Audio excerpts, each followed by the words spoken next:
সবাইকে আমন্ত্রণ কুল স্পোর্টস 24-এ। আপনাদের সাথে আছি রেদওয়ান শুয়েব। শিরোনাম শুনছিলেন, এবারে পুরো খবর। ভিগো ওয়্যার গার্ড প্রয়োজন মতো বাঁকানো যায়, অধিক চাপেও ভাঙে না। ভিগো। একমি ল্যাবরেটরিজ লিমিটেডের সৌজন্যে পাকিস্তান বাংলাদেশ টি-20 সিরিজের খবর শুরুতেই।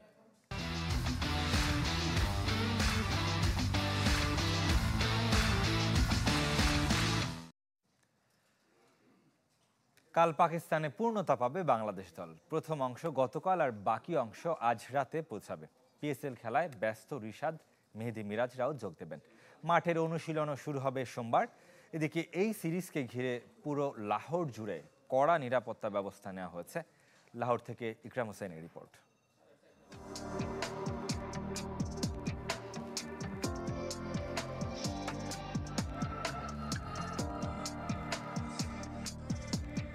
লাহোরের অতি পরিচিত লিবার্টি চক, যেখানে উঠছে পাকিস্তানের পতাকা, পাশেই গাদ্দাফি স্টেডিয়াম।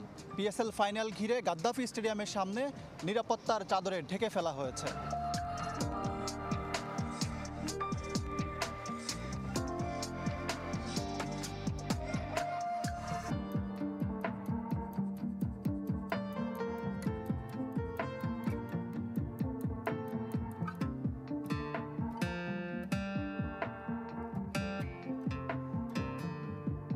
বুধবার মাঠে গড়াচ্ছে আন্তর্জাতিক ক্রিকেটও। বাংলাদেশ এবং পাকিস্তান খেলবে 3 ম্যাচের টি-20 সিরিজ। সেই সিরিজের নিরাপত্তা কেমন হবে, সেটাই আসলে সবচেয়ে বড় প্রশ্ন। আমরা লাহোরের রাস্তাঘাটে যা দেখেছি, অনেকটাই নীরবতা।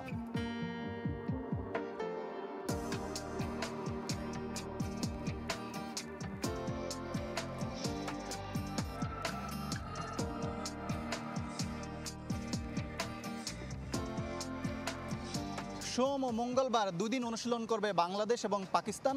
বুধবার প্রথম টি-20 লাহোরের গাদ্দাফি স্টেডিয়ামে। বাংলাদেশ কি পারবে ঘুরে দাঁড়াতে? ইকরাম হোসাইন, চ্যানেল 24, লাহোর, পাকিস্তান। এদিকে বাংলাদেশের বিপক্ষে সিরিজের আগে কোচিং স্টাফে পরিবর্তন এনেছে পাকিস্তান। হেড কোচ হিসেবে মাইক হেসেনকে আগেই নিশ্চিত করেছিল পিসিবি। রোববার নতুন পেস বোলিং কোচের নামও প্রকাশ করেছে। সাবেক অস্ট্রেলিয়ান পেসার অ্যাশলে নফকে এই সিরিজের দায়িত্ব পালন করবেন। এর আগে বিগ ব্যাশের দল ব্রিসবেন হিটসের বোলিং কোচ ছিলেন তিনি। তবে বাদ পড়েছেন আজহার মেহমুদ। এতদিন সহকারী হিসেবে কাজ করেছিলেন সাবেক পাক অলরাউন্ডার।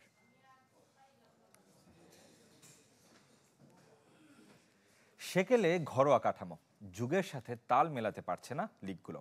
এর প্রভাব পড়েছে জাতীয় দলে, এমন মন্তব্য করেছেন হান্নান সরকার। বাংলাদেশ স্কোয়াডেও ভারসাম্যের অভাব দেখছেন বিসিবির সাবেক এই নির্বাচক। উন্নতির বিপরীত স্রোতে দেশের ক্রিকেট, কমছে ক্রীড়াপ্রেমীদের আগ্রহ। আমিরাতের কাছে সিরিজ হারের পর ক্রিকেটার থেকে শুরু করে বোর্ডকর্তা ব্যাখ্যা খুঁজে পাওয়া কঠিন। অপ্রিয় বাস্তবতার মাঝে বোর্ডের কার্যক্রম নিয়মিত চলছে, কিন্তু সেখানেও নেই স্পৃহা। নেতিবাচক শিরোনামে জর্জরিত বাংলাদেশ ক্রিকেট। কি করে কাটবে ক্রিকেটের অসুখ, এসব নিয়ে বিচার বিশ্লেষণও কম হয় না। বিসিবি নির্বাচকের দায়িত্ব ছাড়া হান্নান সরকারের মতে ঘরোয়া কাঠামোতে সংকট। এখনো পুরনো ধাঁচে চলছে লিগগুলো। আপনি 20 বছর আগের ক্রিকেটের সঙ্গে এখনকার ক্রিকেট চিন্তা করলে হবে না। এখন ক্রিকেট যেমন ফাস্ট হয়েছে, ক্রিকেট যেমন চেঞ্জ হয়েছে, আমাদের ডোমেস্টিক স্ট্রাকচার ডোমেস্টিক ডেভেলপ করেছে, কিন্তু এই সময়ের সঙ্গে তাল মিলে যে 20 বছরে যেখানে যাওয়ার কথা সেখানে যায়নি। সো সেটার ইম্প্যাক্ট তো ইন্টারন্যাশনাল ক্রিকেটও থাকছে। প্রতি বছরই থাকে আইসিসি ইভেন্টের ব্যস্ততা, দলগুলোর প্রস্তুতি, দ্বিপাক্ষিক সিরিজ, সবকিছুই বৈশ্বিক আসরগুলোকে ঘিরে। 25-এর ব্যর্থ চ্যাম্পিয়ন্স ট্রফি শেষে আগামী বছরের টি-20 বিশ্বকাপের হিসাব নিকাশ করছে বাংলাদেশ। এসবের আগে স্কোয়াডে দরকার ভারসাম্য, যার অভাব দীর্ঘদিনের। যেখানে ব্যাটিং অর্ডার নিয়ে বা টিম কম্বিনেশন নিয়ে অনেকগুলো আলোচনা সমালোচনা আমরা শুনতে পাচ্ছি, সে জায়গায় একটা স্টেবল দল গঠন করা খুব জরুরি, এবং দিন শেষে দল হিসেবে রেজাল্ট করার জন্য ইন্ডিভিজুয়াল যার যার দায়িত্বটা ঠিকমতো পালন করা খুব জরুরি। জাতীয় দলে এক্স ফ্যাক্টরের অভাব দেখছেন সাবেক নির্বাচক। বিশেষ করে মিডল অর্ডার নিয়ে দুশ্চিন্তা বেড়েছে। এক্স ফ্যাক্টর আছে এরকম 2-3 প্লেয়ার টি-20 দলে খুব ইম্পর্টেন্ট, যেটা চিন্তা ভাবনা করার সময় এসেছে এবং চিন্তা ভাবনা করতে হবে। আলটিমেটলি আপনি টি-20 যে ট্রেডিশনাল যেভাবে চিন্তা করি সেই চিন্তা নিয়ে করলে হবে না। টি-20 এমন একটা ফরম্যাট যেটা ওয়ার্ল্ড ক্রিকেটে আপনাকে সার্ভাইভ করতে হলে সেটাকে আপনাকে ডিফারেন্টভাবে চিন্তা করতে হবে। বিকজ পাকিস্তান সফর নিয়ে তারপরও আশাবাদী হান্নান সরকার। প্রতিপক্ষ আনপ্রেডিক্টেবল বলে। ওয়ানডে নিয়ে চিন্তা করবে না তারা, শুধু Ariful Islam, channel 24, Dhaka. 304 food grade stainless স্টিলে তৈরি, যা নিশ্চিত করে জংবিহীন সিঙ্কের আজীবন নিশ্চয়তা। আরএফএল কিচেন সিঙ্ক, স্বাস্থ্যকর কিচেনের চিরস্থায়ী সমাধান। ফুটবলের খবর জানাবে এবার। ওয়েবসাইটের নিরাপত্তা নতুন করে নিশ্চিত করতে পারলে পুনরায় টিকিট বিক্রি শুরু করবে ফুটবল ফেডারেশন। তবে এখনও সময় চূড়ান্ত করতে পারেনি। হতাশ না হয়ে দর্শকদের ধৈর্য ধরার আহ্বান জানিয়েছে কম্পিটিশনস কমিটি। এদিকে জাতীয় স্টেডিয়াম বাফুফে পুরোপুরি বুঝে পাওয়ার জন্য নতুন তারিখ ঠিক হয়েছে 30 মে। রাজধানীর এক কর্পোরেট প্রতিষ্ঠানের 3 সহকর্মী কাজী সাগর, সাব্বির আকন, ফাহিম কাদের। তাদের আড্ডার বিষয় বাংলাদেশ সিঙ্গাপুর ম্যাচ। দুজন উচ্ছ্বসিত, একজনের মন খারাপ। 10 জুন ম্যাচের সাগর 2টি টিকিট পেয়েছেন, ফাহিম 5টি। তবে সাব্বির চেষ্টা করেও সফল হতে পারেননি। সার্ভার এত লোড ছিল, বারবার ইরোড দিচ্ছিল, যেটা হয় আর কি। সো আমি কিনতে পারিনি, খুবই ফ্যাড আপ আর কি। 3 ঘন্টা ট্রাই করার পর 11টার সময় আমি 2টা টিকিটই পারচেস করতে পারি। এর বেশি আর আমি এখন পর্যন্ত পারি নাই। আলহামদুলিল্লাহ, ফার্স্ট অফ অল যে 5টা টিকিট পেয়েছি, এটা মানে আমার এখন মনে হচ্ছে যে একটা বিগ ডিল। দেশজুড়ে দর্শকের অভিজ্ঞতা অম্লমধুর। পাওয়া না পাওয়ার মাঝে ছিল বিড়ম্বনার চিত্র। দুর্বল ওয়েব ব্যবস্থাপনার জন্য সাইবার আক্রমণে বন্ধ ছিল টিকিট বিক্রি। আবার অনেকে কিনতে পেরেও ইমেইল, ফোন নম্বর বদলে যাওয়ার অভিযোগ করেছেন সামাজিক যোগাযোগ মাধ্যমে। অনলাইনে টিকিট ছাড়াই দর্শকের স্বস্তি আছে, তবে আরও ভালো অভিজ্ঞতা চান তারা। ফুটবল ফেডারেশন জানিয়েছে, দর্শকের বাংলাদেশ সিঙ্গাপুর ম্যাচের টিকিট পাওয়ার সুযোগ এখনও আছে। 100% অনেক সুযোগ আছে এখনো দর্শকের জন্য। যেটা বললাম, 3000+ আমরা কনফার্ম করেছি। অনলাইন আগে যে টিকিট কিনতে পেরেছে যেন ওদের টিকিটগুলি সাকসেসফুলি ট্রান্সফার হয় ওনাদের কাছে। তারপর আমরা রিমেইনিং টিকিটগুলি ছাড়বো। সাইবার আক্রমণ সহ নানা জটিলতার সাথে লড়তে হচ্ছে টিকিটিং পার্টনারকে। সবসময় মনিটর করছে ফুটবল ফেডারেশন। মেইন জিনিসটা ছিল, অনেকগুলি বট এসেছিল, বিভিন্ন জায়গা থেকে বট ক্রিয়েট করেছিল যে এক্সট্রা টিকিট কেনার জন্য। আমি বিশ্বাস করি আমাদের যে টিম কাজ করছেন এখন, এই সিস্টেমটা যেন ডাউন না হয়, আবার যেন আমরা সাকসেসফুলি সব টিকিট সাকসেসফুলি সেল করতে পারি। বাংলাদেশ সিঙ্গাপুর ম্যাচ নিয়ে দর্শক আগ্রহে বাহুপে অভিভূত। স্টেডিয়ামের বাইরে ফ্যানজন এখন তাদের ভাবনায়। ফয়জুল ইসলাম, চ্যানেল 24, ঢাকা। এদিকে ত্রিদেশীয় সিরিজ খেলতে সোমবার জর্ডান যাচ্ছে বাংলাদেশ নারী ফুটবল দল। রোববার সংবাদ সম্মেলনে প্রস্তুতি এবং প্রত্যাশা জানিয়েছেন হেড কোচ পিটার বাটলার, অধিনায়ক আফ্রিদা খন্দকার এবং নারী উইং চেয়ারপারসন মাহফুজা আক্তার কিরণ। 31 মে ইন্দোনেশিয়া এবং 3 জুন স্বাগতিক জর্ডানের বিপক্ষে ম্যাচ লাল সবুজের। সংবাদ সম্মেলনে সিনিয়র ফুটবলারদের দলে ফেরা এবং সাবিনা মাসুরা সহ অন্যদের না ফেরার প্রসঙ্গ নিয়ে বেশি প্রশ্নের উত্তর দিতে হয়েছে কোচের। বাটলারের দাবি, দলের প্রয়োজনে যাদের কার্যকরী মনে হচ্ছে তিনি তাদের রেখেছেন। দুই প্রতিপক্ষের চেয়ে র্যাঙ্কিংয়ে পিছিয়ে থাকায় জয়ের জন্য জোরালো প্রতিশ্রুতি দিতে পারেননি কোচ অধিনায়ক। তবে এশিয়ান কাপ বাছাইয়ের পর্যাপ্ত প্রস্তুতি সেরে নেয়ার লক্ষ্য তাদের। আজ পালিত হলো বিশ্ব ফুটবল দিবস। সারা বিশ্বে বড় আয়োজন না থাকলেও ফুটবলের মাধ্যমে সীমানা ঘোচানোর লক্ষ্য নিয়ে জাতিসংঘ প্রথমবারের মতো এ বছর থেকে এই দিবস পালন করছে। আর এই দিনেই সিদ্ধান্ত হয়েছিল বিশ্বকাপ আয়োজনের 1928 সালে আমস্টারডাম ফিফা কংগ্রেসে। সামাজিক যোগাযোগ মাধ্যমে বিশ্বকাপ ট্রফির ছবি দিয়ে ফিফা জানিয়েছে 1928 সালের 25 মে চূড়ান্ত হয়েছিল বিশ্বকাপ, 1930-এ যার যাত্রা শুরু। গত প্রায় 100 বছরে যে খেলাটি সারা বিশ্বের শত শত কোটি মানুষের হৃদয় জয় করেছে, প্রাণের খেলায় পরিণত হয়েছে। ফুটবলকে কেন্দ্র করে সমাজ আর বিশ্ব বদলের চেষ্টায় প্রথমবার উদযাপিত হলো বিশ্ব ফুটবল দিবস। জাতিসংঘ ঘোষিত এই দিবসের সাথে সরাসরি কোনো সম্পর্ক নেই ফিফার পোস্টের।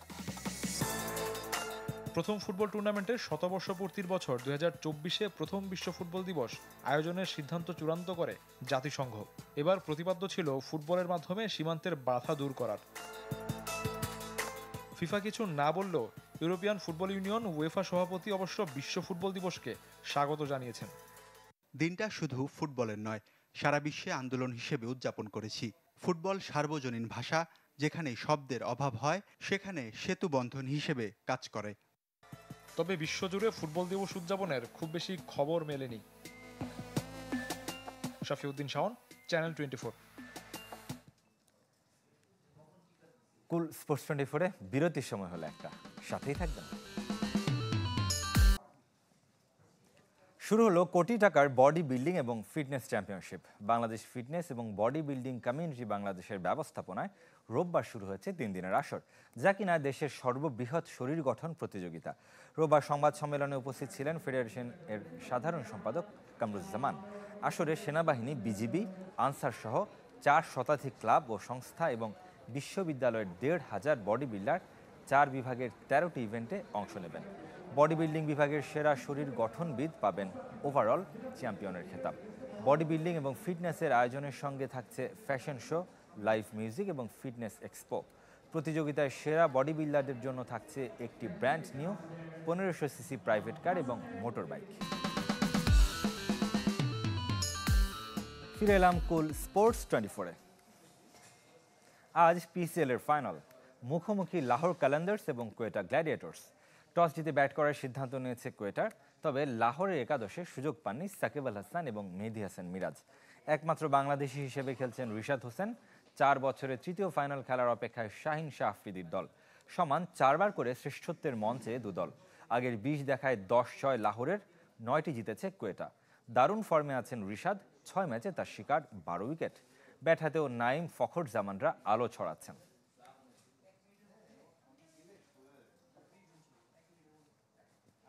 এদিকে আইপিএলে সাকিব আল হাসানকে ছাড়িয়ে গেলেন মোস্তাফিজুর রহমান। শীর্ষ ফ্র্যাঞ্চাইজি লিগে বাংলাদেশিদের মধ্যে এখন সবচেয়ে সফল বোলার কাটার মাস্টার খ্যাত দ্য ফিজ। সাকিবের 63 উইকেটের রেকর্ড ভেঙে মোস্তাফিজের শিকার 65 উইকেট। সাকিব আল হাসান আর মুস্তাফিজুর রহমান আইপিএলে লাল সবুজ পতাকার ধারাবাহিক বাহক। 2021 সালের পর সাকিবের আর সুযোগ মেলেনি। ফ্র্যাঞ্চাইজি লিগটিতে মুস্তাফিজ অবশ্য নিয়মিত, যদিও এবার সুযোগ হয়েছে পাক ভারত যুদ্ধের জেরে।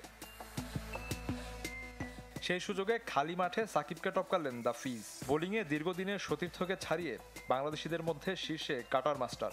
সাকিবের 63 উইকেটের বিপরীতে মুস্তাফিজের শিকার 65। সাবেক বিশ্বসেরা অলরাউন্ডারকে ছাড়াতে ম্যাচও কম খেলেছেন এই পেসার। 2011-তে আইপিএল অভিষেক হওয়া সাকিব খেলেছেন 71 ম্যাচ। 2016-তে শুরু করা ফিজের ম্যাচ সংখ্যা 60।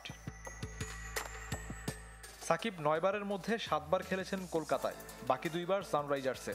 এক মৌসুমের হিসাবে বোলিংয়ে সেরা সময় কাটিয়েছেন সেখানে। 2018 সালে ফ্র্যাঞ্চাইজিটির জার্সিতে শিকার করেছিলেন 14 উইকেট। আর মুস্তাফিজ অভিষেক মৌসুমেই নিজের সেরা সময় পার করেছিলেন। মুম্বাইয়ের হয়ে সেবার 17 উইকেট নিয়ে উদীয়মান ক্রিকেটারের খেতাব পান। এরপরের আইপিএলগুলোতে তেমন ম্যাচ খেলার সুযোগ হয়নি।